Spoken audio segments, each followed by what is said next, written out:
Well, hello, CMBA family. So glad to be able to come to you guys today via this video. I am here with my friend Freddy Johnson.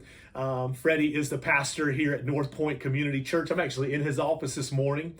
And Freddy, you actually are from Western North Carolina. Yes, I am. I'm from Hendersonville, up in the Western North Carolina area, and actually started out in ministry at a church up there in the Asheville area at Bent Creek Baptist Church.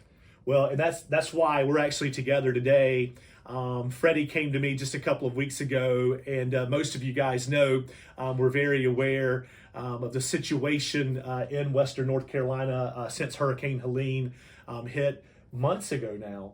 And of course, we were reminded our president was up there just a couple of weeks ago, I think, meeting with Franklin Graham and other people. And you know, we know about the fires in California. We know all of those things, but I think Freddie, in some ways, Western North Carolina has, because of the timing, and now we are months after the hurricane, people have it's dropped off the radar for them. But you came to me and bringing still just some of the need that exists there. Why don't you tell the folks a little bit about what's going on there still, and what your plan is for helping them? Yeah, sure. Well, first of all, thank you for what you may consider doing after this. But about a week and a half ago, I was in conversation with one of our missionaries that we support here at Northpoint Community Church, who lives in Hendersonville in the Western North Carolina area. And while her ministry is not focused around the idea of helping and those kinds of things, she's more of an itinerant speaker, that kind of thing.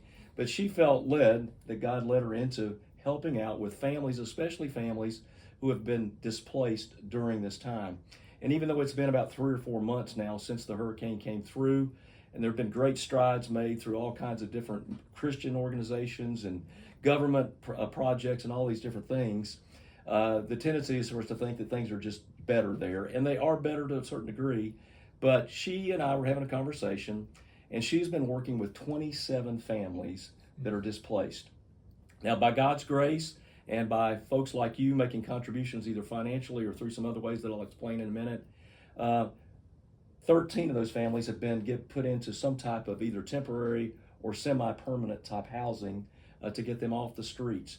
But there's still 14 families that she's working with personally. Mm-hmm. There's an estimated about 2,700 still in the Western North Carolina area who have no place to go. They're sleeping in their cars, they're sleeping under trees. If they have a tent or blanket, they're doing that. They may be getting between two buildings to keep the cold off of them.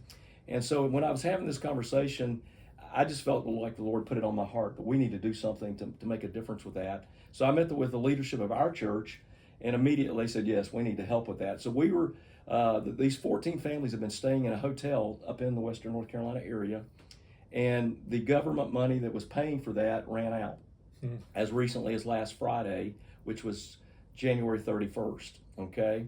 And so our church was able to send a decent amount of money up there to extend those stays, to get them through a few more days, but that money's going to run out as well. And so these people, and when I say families, I'm talking about moms and dads, young children, I'm talking about elderly people who have no place to go.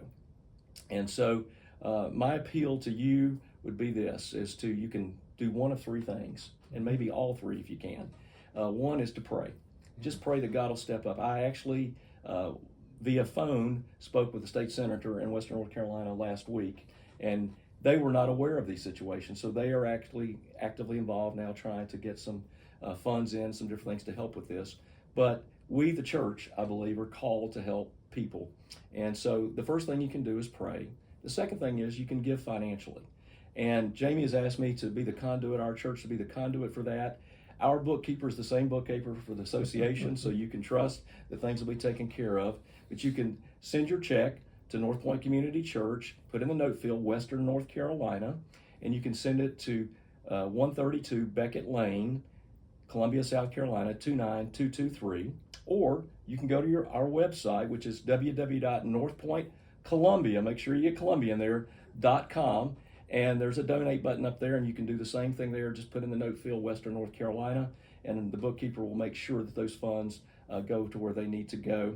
And I'll be glad to come and meet anyone and pick it up at your church, your house, wherever, if that's a better situation for you as well. And then the third thing that you could do is that you may have people in your congregation who have a mobile home, a camper, even a tent, or maybe even a motor home that they're willing to donate. Our missionary shared with me a story that a lady in Maryland heard about the situation there. She had a $30,000 motorhome that she had bought to go camping, and she ended up not enjoying it, and it's just been sitting there in her yard, and so she donated it, and a family of 6 were able to be put in that last week.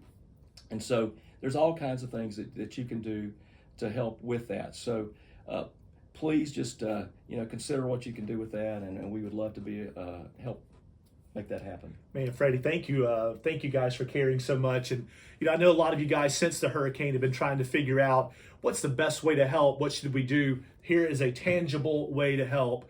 And I know sometimes we respond better to specific needs. So this is this very specific need, and we wanted to be able to share that with you guys. And so don't forget 132 Beckett Lane. You can send that check even here to Northpoint. You can do it online. Pray. And some of you guys, I'm one of those glampers who got rid of our camper after a couple of trips as well, Freddie. So maybe you have a camper sitting around. These people are living, some of them are going to be having to live in tents. And I heard just a couple of weeks ago where actually a couple of folks died in that tent due to hypothermia. And so it's still the winter time, and this is an immediate need. And so we wanted to make you guys aware of that. So thank you for considering this. This is an opportunity for us to be on mission together. And so thank you for your considerations today. God bless you guys. Have a great day.